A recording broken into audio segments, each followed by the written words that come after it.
Alrighty, guys. Well, welcome to our June Higher Education Demand Trends webinar. We're excited to have you here with us for another month of insights into our latest trends shaping higher ed. Before we get started, a few quick housekeeping items. Today's session is being recorded, and we will send out the recording and slides to everybody after the webinar.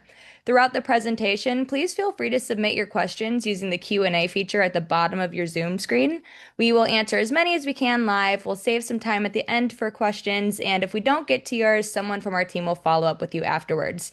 Now I'd like to turn it over to Bob Atkins, CEO and founder of GrayDI, to walk us through the latest data. Bob, I'll hand it over to you. Thank you very much, Regan, and welcome everybody. Really appreciate your taking the time to join us. I know it's busy out there, and God forbid you're actually on vacation and taking time to join us. And thank you to Alan for our representative from Lancaster, PA. I actually been there several times. My son went to Franklin and Marshall, so we used to go down regularly and watch lacrosse games. So this month, we're going to do three things. A brief introduction to what Gray really does. We'll walk through our normal information about student demand and employment, and then we'll close out with news from the front about what's happening in AI. And this month, it's really going to be statistics from our data about AI enrollment trends in the industry. So lots of new information there for all of you. First, Gray. Fundamentally, what Gray does is help clients decide what academic programs to offer. And in order to provide that help, we've developed a program evaluation system. Now, a system in this case is much more than software. It is engaging the right people, giving them the right information so that they can evaluate their programs and manage them on an ongoing basis. So what is that information that you need? Well, you need information about your markets. Do students want to take this program? Do employers want to hire the graduates? What's the competition look like? You need information on margins. Does this program make money, or does it need to be subsidized by other programs?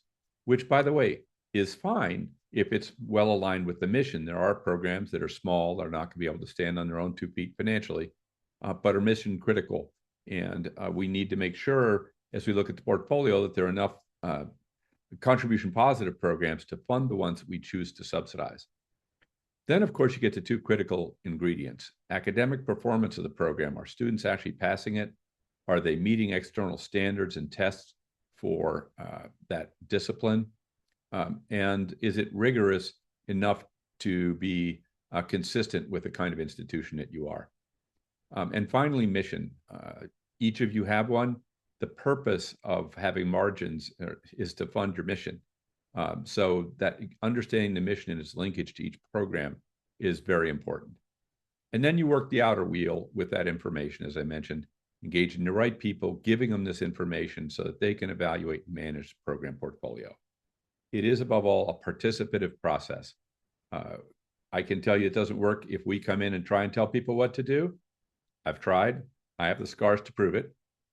If you try and jam this top down, that usually doesn't work either.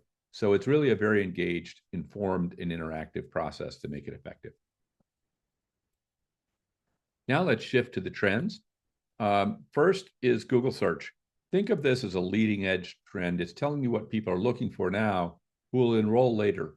How much later depends on the level of the program. At the associate's level, it may be a couple of months. By the time you get to a doctoral degree, they'll be Google searching for things 12 to 18 months before they really go back to school. So what's actually happening here? Well, to read the chart, 2024 is the dark blue bar, 2025 is the mid blue bar, and 2026 is the light blue bar. And what we love to see is it just going up and to the right. As you can see, that has not been happening, and I'll touch on that. We're down 27% year over year in May. What's really happening here is not declining interest in higher education. We don't see any corroboration of that concept in the other data that we collect.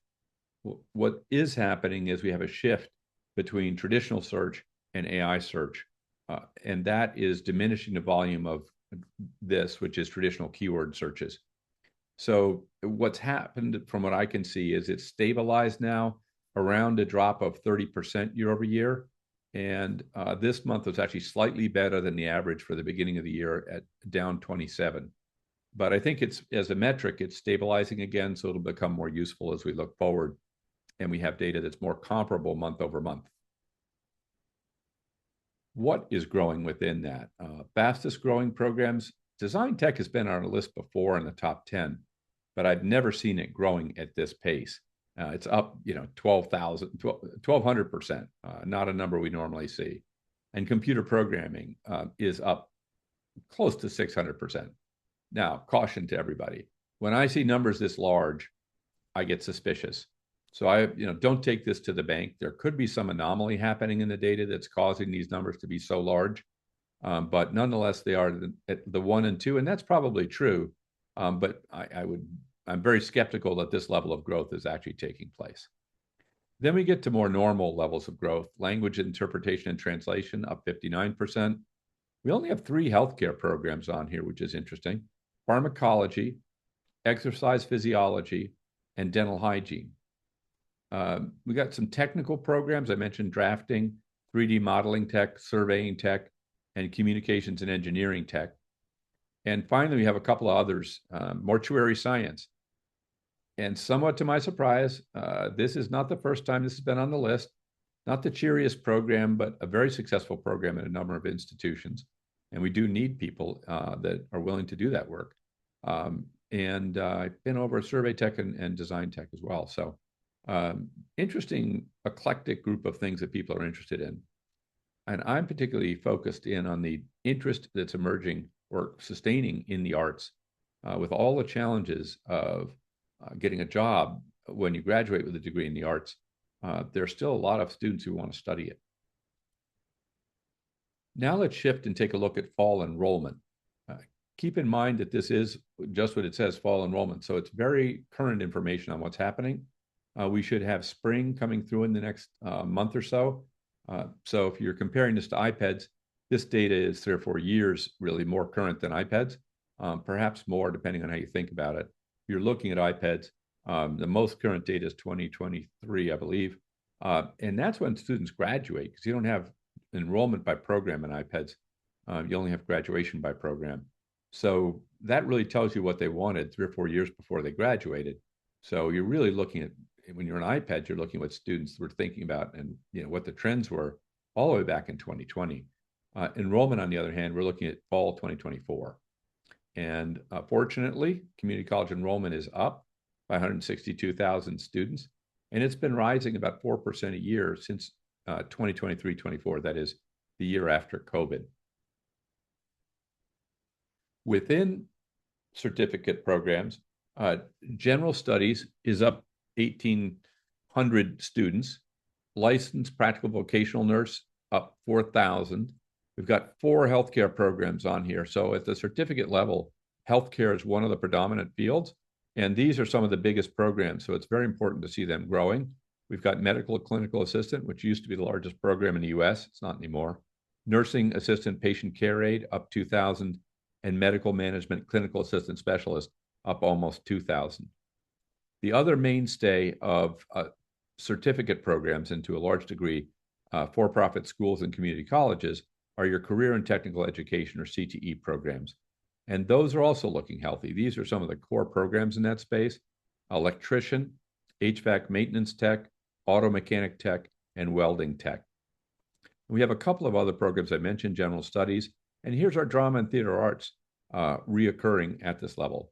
So as I say, it's a very good sign to see these, which are some of the largest programs at this level, all growing. Associate level fall enrollment, and now we're looking at unit change, not percentage change. As we were on the prior chart, we're also looking at unit change. Healthcare dominates at the associate level. 4 of the top 10 programs are healthcare programs, and you can see they're allied health, rad tech, registered nursing, and diagnostic medical sonography or ultrasound tech.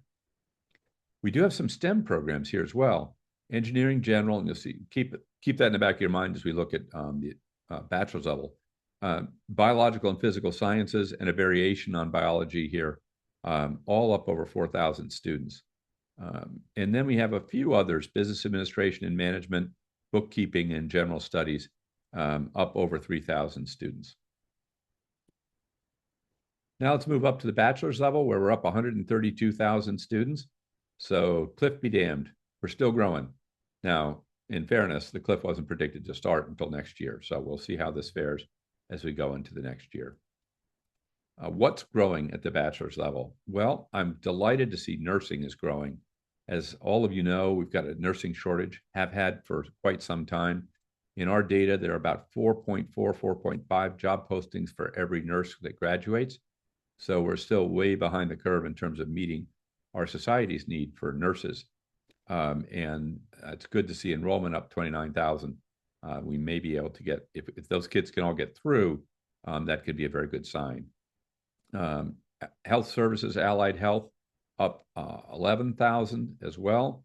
But you can see the shift here as we move up to the bachelor's level, out of healthcare and more technical fields in general, and then into business, the green bars where we have finance, accounting, business administration, and management general, and then STEM programs, but not healthcare STEM programs, although these two might be.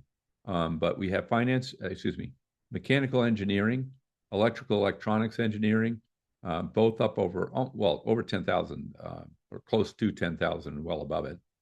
Then we have one biology here as a STEM program, and civil and engineering up almost 7,000. So very strong showing for engineering, with civil, electrical, and mechanical engineering all amongst our fastest growing programs in terms of unit growth. And they're pretty substantial growth. I mean, mechanical engineering is up 20,000 students. The slowest growing of those three is up nearly 7,000 students. Very encouraging in terms of having that level of skill in our workforce. Political science and government is the only outlier on our list, up some 6,400 students. Now, flipping over to the master's level, much smaller growth. And as you can see, the growth is slower than last year, up about 1%, growing about 23,000 students. So not so impressive in terms of growth here, though there is one program that is growing quite rapidly, and we'll get to that. Within this, we've got health and psychology dominating the list. 6 of our top 10 programs are in those spaces. Social work is often our largest and fastest growing program. Here you can see it at 6,900 students. We have mental health counseling at 4,500, registered nursing, family practice nursing, applied behavior analysis, and osteopathic medicine, all in our top 10. I think you will continue to see growth in particularly the mental health fields, arguably social work, mental health counseling, and applied behavior analysis, all in that mental health space, trying to deal with the mental health crisis that we have in the United States. Then we have a few other things: law, artificial intelligence, business analytics, and special ed. Now let's switch over and look at what students abroad are seeking in the United States. Well, as you might imagine, over the last 3 years, international demand has dropped off hugely. If you look at our 3 bars again, just 2 years ago, we were up around 400,000 students a month. That dropped off dramatically last year to 200,000 and sometimes below. And it's just beginning to bounce back now. You can see it really cratered through February and March, began to come back in April, and in May, we're back to last year's level at least. So we're up 10% technically, but you can see the 3-year trend, we're still way down, but we're headed in the right direction finally. Most of that improvement is the addition of Mexico to the list. I think the vendor that's giving us this information has accelerated its marketing in Mexico. And so some of that growth may be a little bit of a misdirect, in the sense that if you exclude Mexico, page views declined another 14% year over year. So keep that in mind in this data, that the traditional sources in this, which would include India, Pakistan, Ghana, Nigeria, those are all down 14%, offset to a large degree by this rapid growth in Mexico. What is growing? It's pretty traditional programs on the bachelor's side. We've got business administration, management, biology, psychology, general studies, STEM, environmental studies, engineering, and sociology. And a few that are not so obvious: linguistics, music performance. This is persistent on both sides. I would not have expected music performance to be in our top 10, but it is both at the bachelor's and the master's level. And again, at the master's level, we see some fairly straightforward programs: psychology, entrepreneurship, international trade, education general. But what I find missing here, and it's probably because of the change in countries, the sourcing, you don't see the level of interest in and growth in engineering programs that I would expect to see normally in our top 10.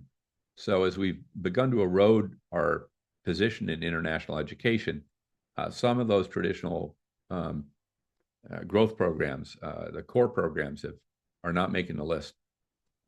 So again, that'd be computer science, information technology, engineering. Those are normally in the top 10, and they don't make it this time. So they may bounce back, but for now, I think that's where we're taking the hit in our international recruiting. Now let's take a look at another demand indicator, which is Coursera. So we're leaving the traditional world, programs that are large and established that we can find in iPads, we can find in Google. And when we go to Coursera, we're seeing the new stuff people are creating. And, in this environment, they're really throwing it against the wall to see what sticks, which is very helpful if you think of it as a form of market research. You can actually look at the Coursera data and understand where cutting edge courses and programs are and which ones are growing and which ones are not. The overall answer in our data is that Coursera is not growing.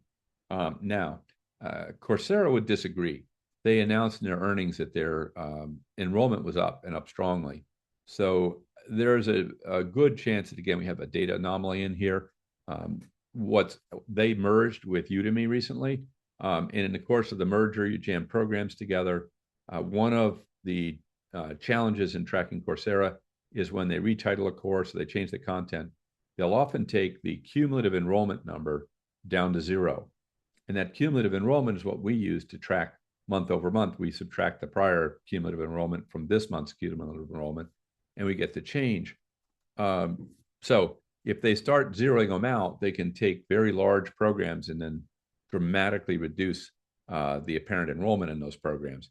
We do our best to account for that, but that might be explaining what the gap is between our estimate and what they would say is going on in the business. From January through May, you would expect it, and you do see the dominance of tech programs. That's the nature of this platform. So keep that in mind. There are things that are less likely to occur here just because the platform itself is very focused on tech. But machine learning, very rapid growth. For those of you not too familiar with it, this is a version of AI. There are the large language models is one camp, and then machine learning, which is a set of algorithms to forecast it often or develop segments and so forth with very large databases. Up strongly, up 111%. Entrepreneurship was up 22%. Keep in mind that these two go well together, entrepreneurship and machine learning, building and selling models for others to use, or selling the data that come from those models. We have healthcare management up 10%, cloud computing about flat. And then when you have a 7% drop, even in our top 10 growers, you could tend to see individual programs that are shrinking in the top 10. Security was 1, software development down 4%, support and operations down 5%, leadership and management down 7%, personal development down 9%. This has been a mainstay within this business, so a little bit less interest in happiness this year. Not, I don't think, because everybody's happier.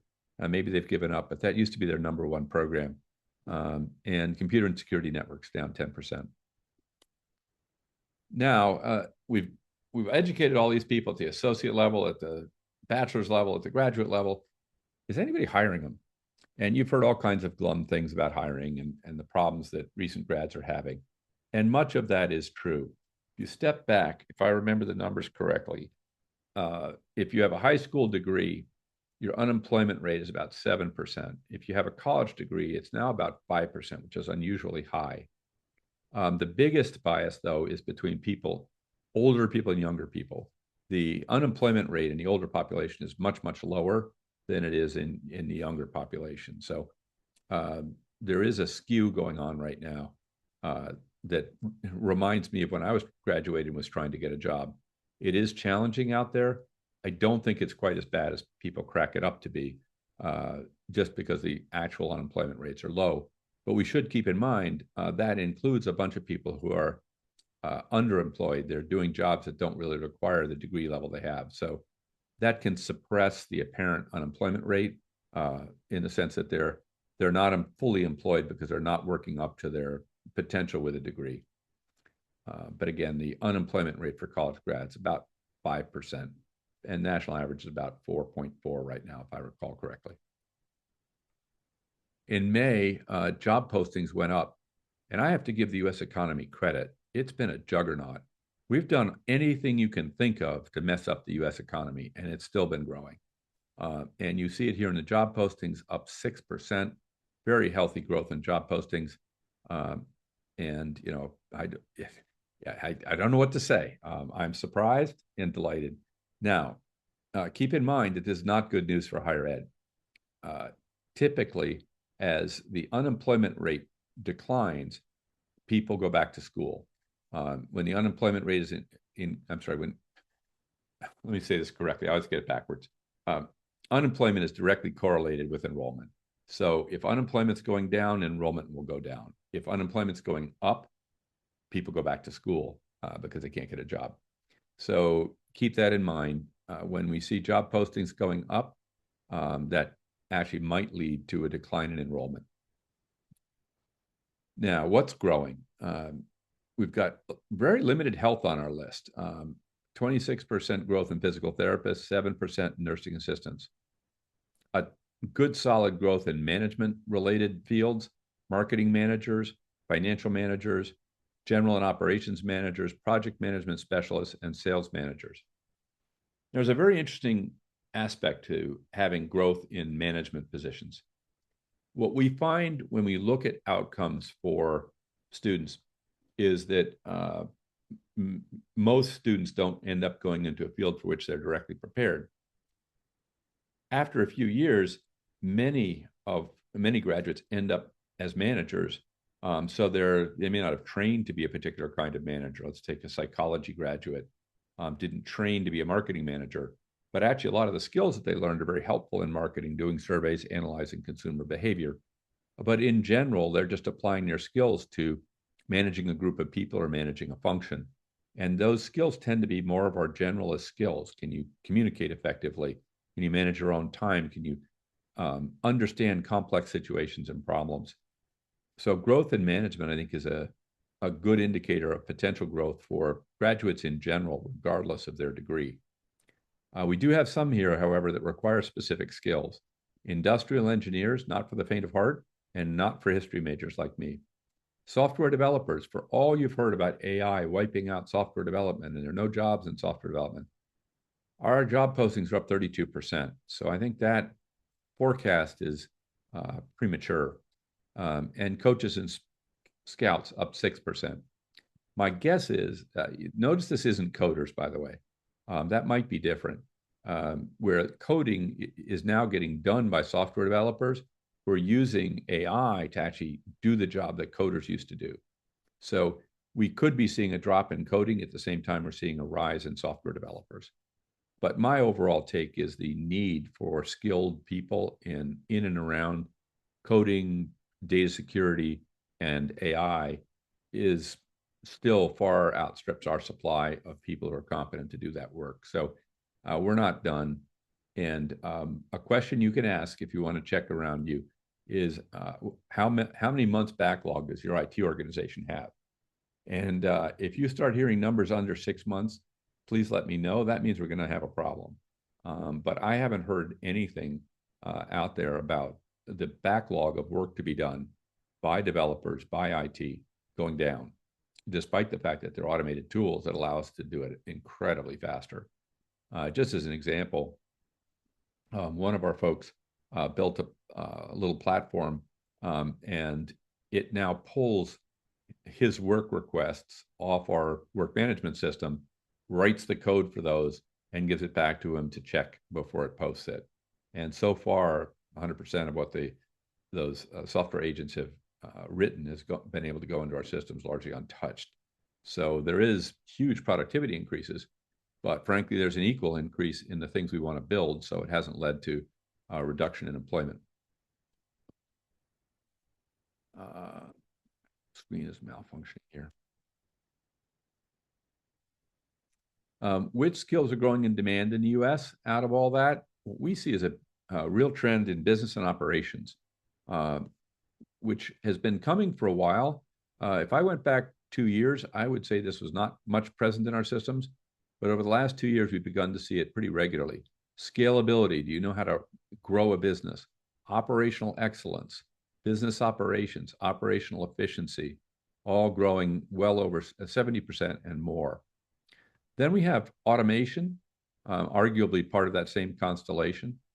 And we have a couple of software and tech, Python up, artificial intelligence up, and agility, which is a software technique, up 47%. And arguably, we could even keep business and operations and say supply chain as part of that.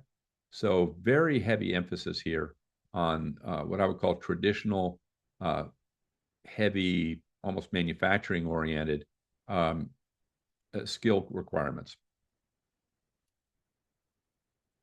Now I'm going to shift gears. We're going to talk about one particular program.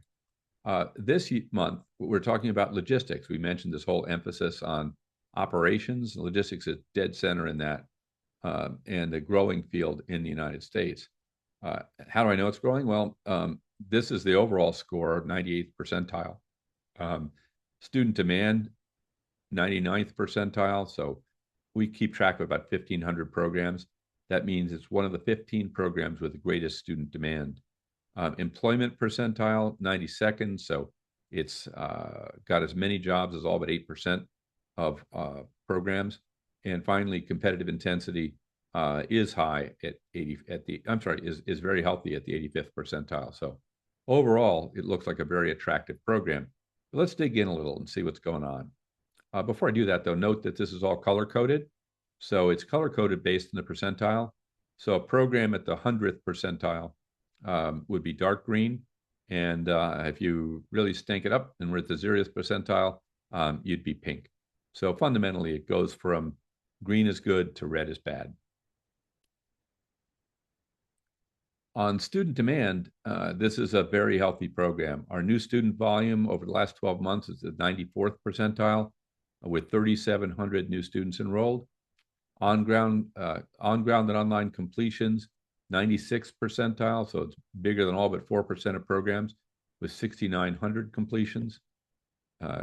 Growth is more average, 65th percentile, so in fairness, it's above average, growing about 16%. New student enrollment up 6%, and completion volume up about 3%. So, there's still a lot of interest out there on the Google side. Growth in enrollment, there must be a fair amount of attrition for the completion volume to be half of the new student enrollment. But we'll see it. It depends how that plays out as those students move through school. Excuse me. So very healthy student demand, 99th percentile, primarily because it's a very large program, and to a lesser degree because it's growing at a healthy pace, though it's not as extraordinary a pace as it is for size. Employment opportunities. This does very, very well.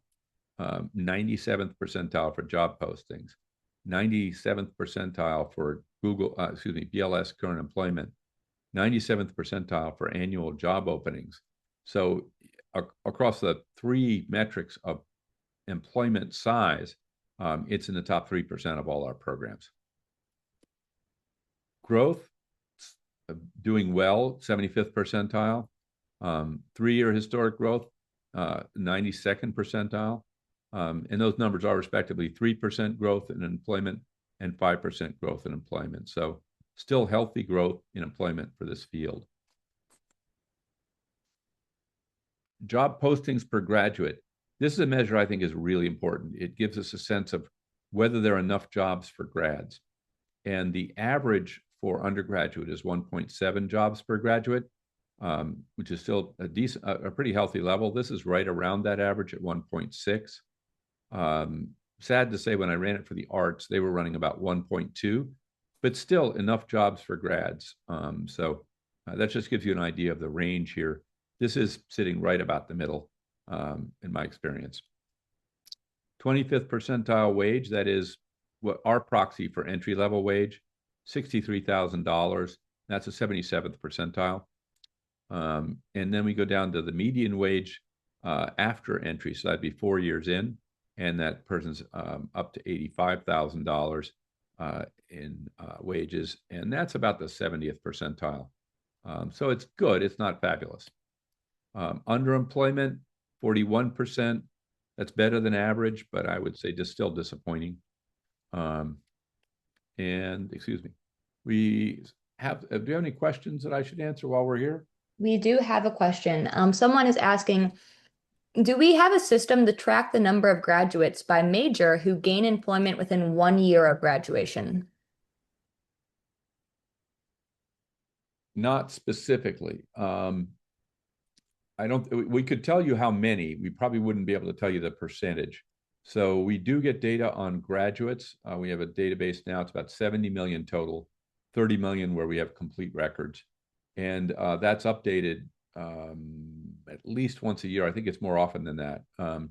And so we could see all the new graduates who entered that system, and we can see when they graduated. So we could give you a raw number, and we could tell you whether it's going up or down.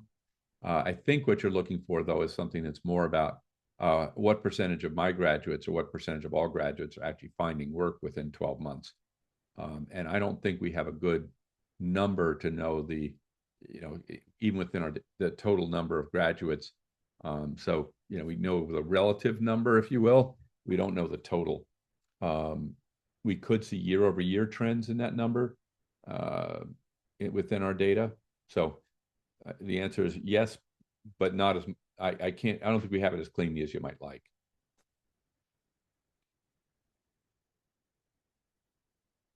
So what do people actually do who get this degree? And this is actually one of the more concentrated ones. Most of the things people do make sense for somebody who studied logistics. They're in transportation and storage. They are logisticians. They're operations managers, probably running a warehouse or a trucking operation. Buyers and purchasing agents, CEOs, purchasing managers, sales managers, a little bit interesting. That's not quite a logistics job, although they could be doing sales for logistics companies. Managers, other, project management and marketing managers. A couple of these are a little bit far afield, like marketing managers you wouldn't expect in logistics. But by and large, we're right dead center in terms of jobs that you would expect somebody with a supply chain degree to go do. Keep in mind, however, that overall supply chain graduates go into some 689 occupations. So if you think that they just become logisticians, that's not really what happens. They do a lot of different things, though they're less likely to go off and do something unrelated to their degree than most people. In terms of competition, this program does okay at the 85th percentile, but it does have some worrisome metrics. Campuses with graduates, 161. That makes it, you see the percentile here is 6. So it's there are only 6% of our programs that have less competition than this one. Campuses with graduates, 13 new schools. That's worrisome. It's getting more competitive. And institutions with online in-market students are 51. So like all these metrics you can see are pink and worrisome. They're down in the bottom 10% of all programs on those metrics. But in some of the metrics that really matter, it does just fine. Average program completion's 34. That means it's a big program. If you think about it, this could be a 2 or 4 year program, but that means if it's a 4-year, we've got at least 120 students in the program, and realistically far more because of attrition. So to graduate 34, we have to have a lot more than 34 in the freshman class. So that's, it's a very big program. And when you think about what matters to you in terms of student enrollment and revenue and so forth, large programs are more attractive. Median is not so great at 13. It's only 77th percentile. And so what's happening here is there are a few very large competitors who are pulling up that average. So the median is quite a bit lower. No change in median completions. So that's important when you see a program growing. Or when I see the median go down, I assume that we've got a problem. That means that people who are offering the program are having trouble filling their seats. So if that's stable, that means the competition is still at a healthy level. Google cost per click, though, is quite high. Ninth percentile, $18 per click. And just remember that it's at least 100 clicks per student who actually enrolls. So that quickly translates to $1,800 per student enrolled. So that is not cheap at all. Google Competition Index is at 0.4. That's the 30th percentile in our data. So that confirms that this is a highly competitive program. And then in terms of online and on ground, we've got 26% of institutions offer this nationally online, but it only accounts for 22% of completions. So the predominant venue for this is still on ground.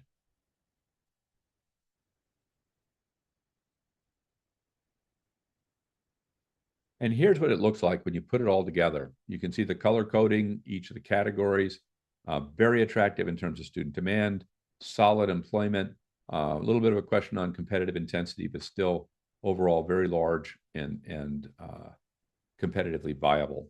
We had a couple of things we didn't go over that we add to the chart, which is what award level are people enrolled, completed, locally and nationally. In this case, that's the same because we're looking at the national data. So you can see this program really is concentrated at the bachelor's level with a fairly decent sized master's program as well. Average cost to run this program, this is from our benchmark data on over 60 colleges and universities that do economics with us. We can see that this one's below average cost. 1.0 would be average, and it's at 0.81 in terms of average cost and 0.93 in terms of median cost in our sample. Those are good numbers. Obviously, below average cost is a positive thing. Now, I'm going to shift gears pretty significantly here and talk about news from the front. This is specifically news from the AI. So let me just walk through a little bit of what's going on there educationally and in terms of some tools, and welcome your input as we go through this. This is really pretty shocking. This data we just got, 8 of the top 10 courses on Coursera are AI related. 8 of the top 10 courses are AI related. And you're talking about hundreds of thousands of students who enrolled in these courses in May alone. AI fundamentals, 127,000. Introduction to generative AI, 87,000. Introduction to AI, 71,000. AI for brainstorming, 63. Research and insights, 49. Productivity with AI tools, 46. Mind you, that's 46,000 students, not 4,600 or 4,000. You know, it's a big number. Accelerate your job search with AI, 46,000. And AI writing and communicating, 45,000. So people out there are very, very interested in learning how to use AI effectively. We have foundations, data everywhere. That's been a very popular program for a long time. This is the machine learning companion, if you will, to large language models and the new kind of generative AI that we're all seeing. And finally, foundations of project management. If you're wondering what people are looking for out there in terms of the cutting edge, it's AI. In the beginning of 2026, many institutions recognized that. We had 30 institutions who launched programs in AI, and these are the 10 most recent announcements March through June. Utah launched a bachelor's. Syracuse launched 2 programs, a bachelor's and a master's in artificial intelligence science. Georgia State, AI and business transformation, so more of a business spin on AI. Washington, artificial intelligence and master's. Chaffey at the associate's level, you don't see that as often. Chaffey also undergraduate certificate. Then we see Fairfield with AI and business analytics at a master's level. Muhlenberg, applied artificial intelligence, and Louisiana State offering a bachelor's in AI. So that's just in the period between March and June. So if you're not moving into this space, you're now starting to fall behind. I don't think you were behind if you weren't doing this 2 years ago. Nobody was, but that's changed very rapidly this year and continues to change at a torrid pace. How much change? Let's start at the associate level. AI associate programs in 2021 had a grand total nationwide of 9 students. That's now risen to 331 students enrolled and a 72% growth just year over year. So this is growing very, very fast. It's still quite small, but at this pace, it won't be small for long. That's a 4-year compound annual growth rate of 146%. It's always great if you're trying to grow fast to start with a very low number. Now let's take a look at the bachelor's level. You can see it began to grow 70 to 99, and then it took off 23, 24, more than doubled. It went up another 50%, 24, 25, approximately. And then jumped up 76% in 25, 26. If you look at it overall, it's compound annual growth rate 74%, and that growth accelerated in 2025. So getting to be a decent sized program and growing at a tremendous rate. Where were people going to college for this? Actually, interesting, and this is where the growth is, not the total enrollment. So we were up 122 students in California. We had 6 states where enrollment grew by over 20 students. Sort of walk down this line here, 44 in Pennsylvania, 24 in Indiana. I hope my geography holds up here. 25 in Arizona, 28 in Texas, and I mentioned the 122 here in California. As we look at the master's level, the growth rate is not quite as tremendous because it started off as a decent sized program at the master's level with 730. It actually dipped a little bit in 22, 23. That's obviously COVID. Then it bounced back strongly. And then the growth slowed a little bit in 24, 25 to 25, 26. Overall, that's a 4-year growth rate of 33%. Compared to the ones we were just looking at, that doesn't look great, but 33% growth is a very nice number for most of us. Where, actually, interestingly, pretty different. Suddenly, Texas is the front runner in terms of total, new enrollment. Yes, California's number 2 at 154, but it's a pretty distant second at the master's level in terms of growth. We have 8 states that added over 50 new students. And let me see if I can find them all for you. We've got New York, Pennsylvania, Indiana, Illinois, Georgia, and then, of course, Texas and California. And if I missed one, I apologize. Oh, Washington, 51. So very healthy growth in a broader cross-section of the U.S. And in any number of states at the master's level who did quite well with 20 or more that don't quite make a leader list. So let's get a little bit of your insight on AI. How are you using AI at your campus? We'll launch a poll now, if you would, Regan, and let us know what you're using it for. And we'll give you in a second. We'll talk about what you plan to use it for in the future.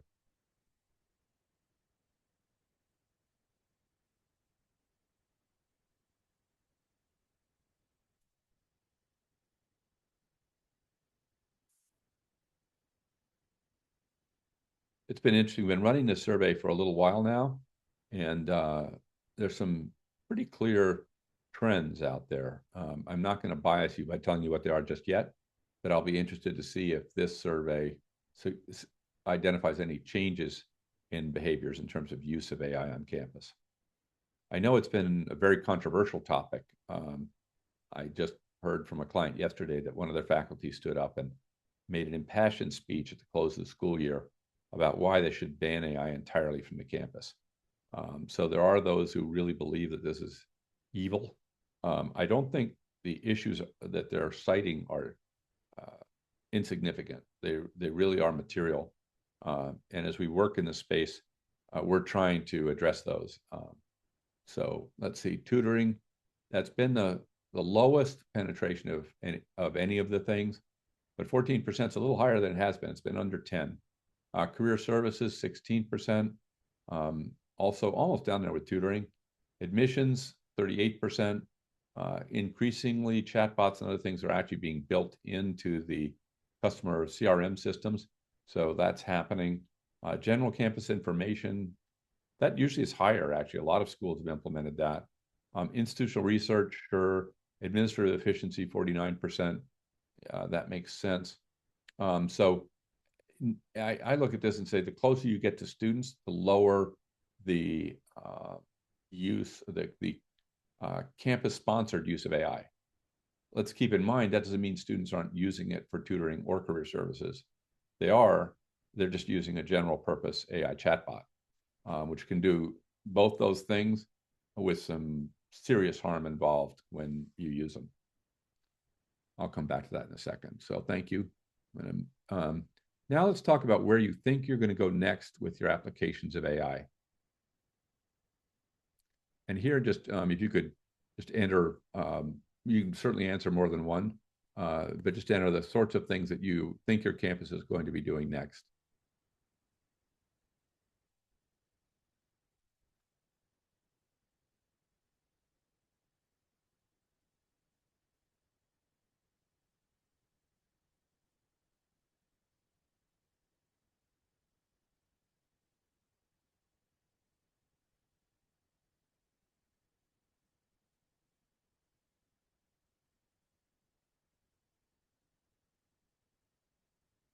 Ralph, it looks like we're going to have a little bit of time. So if you want to fire up our machine, maybe we'll look at some of the programs that people are curious about. That's assuming that, I'm almost done. So it's not, we'll have a good 5 minutes to look at some programs that people are curious about. We do at least have a question to fill the time while we wait for people to fill out this poll. Someone said, why are institutions using AI least in the one area where we know it's the most efficacious at bolstering learning? So fear, real issues with general AI models. So tutoring, for example, I'll come to in a second. Typical general AI like ChatGPT is an absolutely horrific tutor. It gives you the answer. So students go in, they get their homework, they use AI to help with their homework, but the AI is too aggressive in giving them the information they need. And so they walk away thinking they've done their work. And actually they haven't learned the material. And I'll talk about that in a minute. So the analogy would be they go to the gym and they watch somebody else lift weights and wonder why they didn't get stronger. So I think that's if you look at the one area, which is a classroom, that's one of the issues you find. And there's tremendous faculty resistance in many cases to the application of AI. In large part, can you get the short answers to actually show? If not, we'll keep going. I'm working on it. Let me see. The other issues I've heard are budget. And this is an incremental expense, and there isn't any incremental funding in higher ed right now. I have heard people talk about it potentially being an attractive thing to ask donors to help with. So that may happen, but budget is another issue. I think there's also real concern about displacing people. And thank God higher ed is one of the few places where they still care about people. So this idea that AI might come in and take people's jobs. In my experience in those two areas, tutoring and career services, I don't think that's going to happen. I think we're going to need both, and that the ability to give people a good AI tutor is going to open up a huge amount of demand for tutoring that we just couldn't handle if we had to handle it with people. A good example is on our systems, 60% of the use on our system happens between 8 p.m. and midnight. So that's probably not going to be happening with your tutoring center. And then another 20% is between midnight and 8 a.m. So you've got 80% of the use of the AI is at hours when normal tutoring is not available in most cases. I know some of you do have it 24 hours a day. So, during the day, I think there are people who are still going to want human tutors, and they're going to go into your tutoring center. At night, when they're trying to do their homework, they'll use a tutor. Net, there'll be a lot more tutoring going on, not a reduction in the number of tutors. Same thing with career services. In most cases, it's so severely understaffed that if we could augment it with AI, we'd still be way short of all the help that's needed by students, especially in today's job market. So it is a concern people have. I don't think it's incorrect, but my belief is that we're not going to see AI cutting into humans, at least not yet. There's plenty of work still to be done. The Bob, concern, yep, if you check your chat, I dropped the link in there that has the results if you want to pull that up. okay. I'll do that while I'm speaking here. Um, this is a quote from the uh, chair of the math department at a four-year college, public, several thousand students. Um, and I was shocked. I'd never heard anything like, oh, it's going to go through two-factor authentication. Never mind, I'm not going to do that. He said, our students are getting butchered by general AI, which is an answer machine. They think they're doing the work, but then they get slayed on the tests. And when they move to higher level courses, they can't do the work. And then he had just seen ours. He said, if the tutor works as advertised, it'll be a huge leap forward. This is a tutor that we've designed for higher ed. And so it addresses a lot of the shortcomings of the general LLM. It won't give you answers. It's trained on the course material. It's private. It's secure. And it won't form emotional relationships with your students. It sounds silly, but I think we've all heard the real tragedies that have taken place because students or young people fall in love with their AI. So we've engineered it to avoid all those issues. But without that engineering, without those guardrails, you're back to a real problem for your students. And remember, this is going to happen if you don't give them an alternative. The AI is out there, and if they don't have a sound alternative that's designed for the purpose, they're going to get clobbered by AI. They're going to go to the gym, they're going to watch the AI lift the weights, and then they're going to go out in the football field and get smushed. So I think we owe it to our students to give them a choice where they can use AI in an effective way to help them develop their skills. But the AI has to use Socratic methods. It has to understand where that student is and teach them from that spot. It's got to be working with the professor's course materials so that it's not drawing off the internet and introducing hallucinations and misinformation. So there are a lot of things that have to be done to the AI to make it a good tutor. That can be done. I believe we've done most of it, though at this stage with AI, there's always more work to be done. So if any of you are interested, I'd be glad to share that. We have a demo running on our website if you'd like to give it a try. With that, we have a few minutes left. A couple of thoughts. One, please feel free to go on our site and try the companions. And you've got a couple, you can try our career companion, you can try our course companion, and see how they actually work. And if anybody would like to stay, Ralph will fire up the system and show you a program or two. I'm going to stop now, Ralph, if you want to be ready to go. You're on mute. Yes, I am, and I have someone asked for a history program scorecard at the bachelor's award level. Okay, good for them. I'm a history major, so I appreciate it. I'm going to highlight one number on here. Way down the bottom center, Ralph, if you could, percent in direct prep jobs. So literally the bottom number in the center column. And the answer is 1%. So if any of you think that history majors become historians, they really don't. They do all sorts of other things. And Ralph, I'll turn it over to you. Yeah, absolutely. And I do have a hard stop in the next 5 minutes, so we will get to everyone else that requested program scorecards and we will follow up just to confirm the award level. But very quickly, as Bob highlighted earlier, we can see all of these quadrants are laid out relatively similar in terms of metrics on both size and growth. So you have the ability to look at the top of the funnel on student demand on what's going on nationally for the history program at the bachelor's award level. Looking at the top of the funnel, we have the ability to look at Google search volume, what does new student enrollment look like, and then how are these students actually completing these programs, whether that is on ground or online. And then we can look I'm at the, actually kind of surprised here, Ralph. It's a very large program, top 2%. I wouldn't have yep, expected that. Growth, given all the bad things people are saying about the liberal arts, not surprising to see the growth numbers are negative. Some of the worst, actually, in our data set, you can see second percentile, 98% of programs do better. So that's quite worrisome, and I'm sure many of you in the history department can feel this every day. Google search is down. That's unfortunate because that's a leading indicator. So that means this is probably not going to get better next year. So good big program, but in trouble in terms of growth. Jobs, however, you'd all heard that there are no jobs for history grads.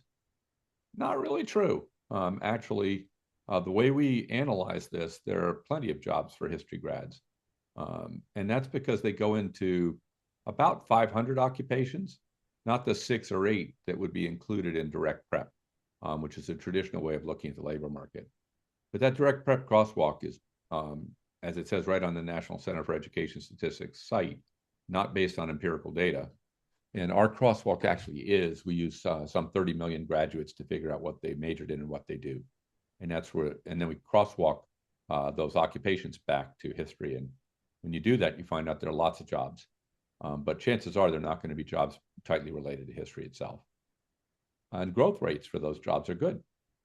Wages are meh, honestly, for history grads. You've got 51,000 at the entry level and 85,000 at the median. That's getting to be, that's now we're up to, the average for the country.